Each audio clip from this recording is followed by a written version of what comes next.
जय जोहार।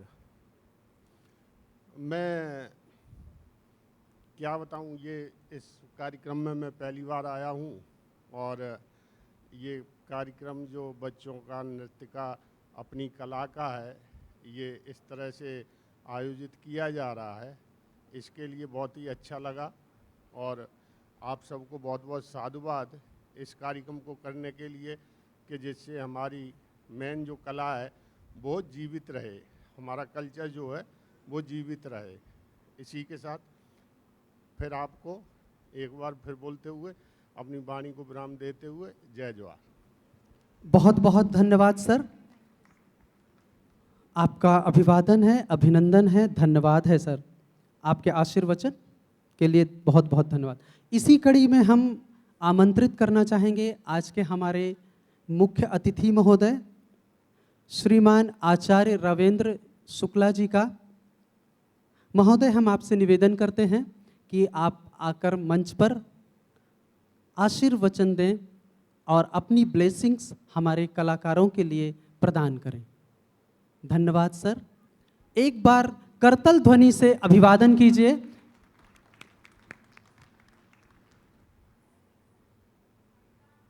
ध्याये नित्यं महेशं रजतगिरिनिभं चारुचन्द्रावसानं रत्नाकल्पोज्ज्वलाङ्गं परशुमृगवराभीतिहस्तं प्रसन्नं विश्वादं विश्ववन्द्यं निखिलभयहरं पञ्चवक्त्रं त्रिनेत्रं यो नित्यमाच्युतपदाम्बुजयुग्मरुक्मं व्यामोहतस्य धृतराष्ट्रमेने अस्मद्गुरुर्भगवतोषधैकसिन्धो।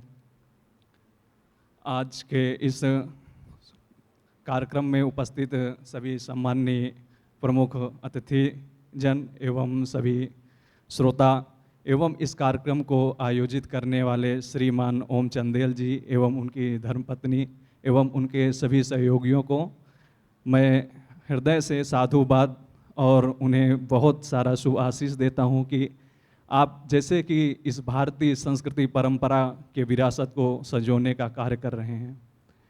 हम सभी जानते हैं कि ये नाट्यम जो हम अभी कुछ समय पहले देखे बच्चों को जो अपने वो रिदम को, अपने कला को वह अभिव्यक्त कर रहे थे, भारतीय परंपरा में इसकी बहुत ही विशिष्ट स्थान है।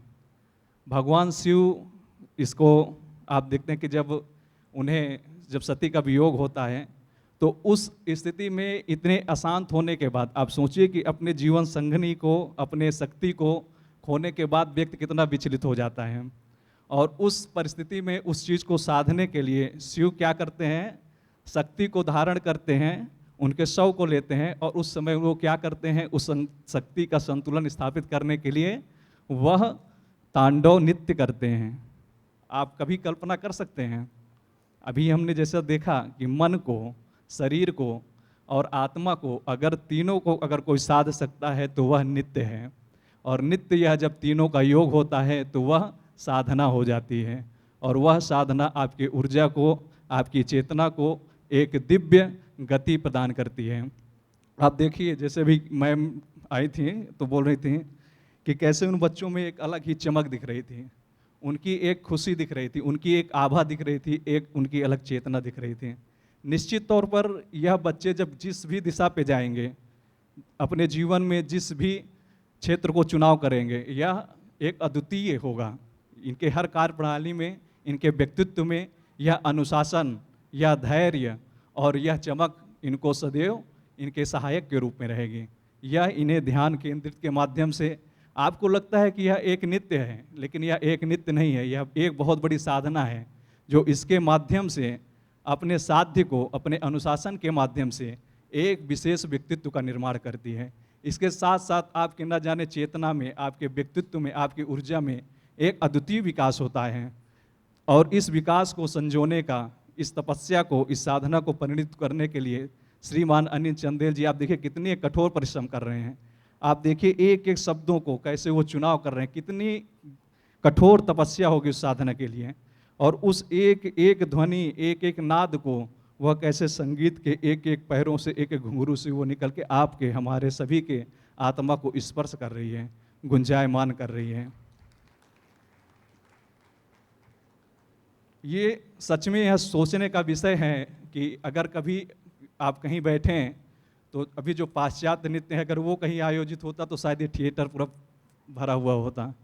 लोग अपने बच्चों को बड़े उत्साह से उसमें लेके जाते, उसमें युवा वर्ग भी पहुंचते और बहुत कुछ क्षणिक उसमें आनंद की वो अनुभूति करते हैं। लेकिन ये देख के थोड़ा सा निराशा यहाँ करने वालों के लिए नहीं, जो नहीं आए हैं उनके लिए हो रही कि आप अपने बच्चों को, अपने भविष्य को और खुद को आप किस दिशा पे लेके जा रहे हैं। यह हम सभी को सोचना चाहिए, यह हम सभी के लिए चिंतन का विषय है। क्योंकि आप अभी कुछ क्षण पहले आपने महसूस किया होगा कि जो नाद क्या है। नाद आपके अंदर भी चलता है, हमारे अंदर भी चलता है और सबके अंदर ही चलता है। वो नाद से ही तो सृष्टि का सृजन हुआ है। आप देखिए कि उस नाद के झंकार से जब यहाँ पर वो चीज़ें हो रही थी, मंत्रों के माध्यम से, पुष्पांजलि के माध्यम से, और वो जो डमरू से जितने नाद निकले उनको, तो आपने देखा हो कि उससे और हमारी चेतना का, हमारी आत्मा का तारतम्यता कितना जुड़ाव महसूस हो रहा था। एक अलग ही आपको सुकून, एक अलग ही अनुभूति आपको महसूस हो रही थी।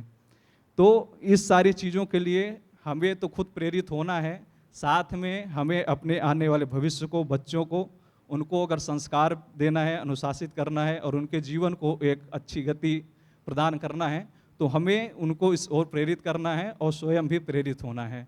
बस बहुत कम समय, क्योंकि बच्चे इतना अच्छा मेहनत किए हुए हैं, मन तो करता है कि बस उनको देखते रहें। तो फिर से पुनः आप सभी को बहुत बहुत साधुवाद।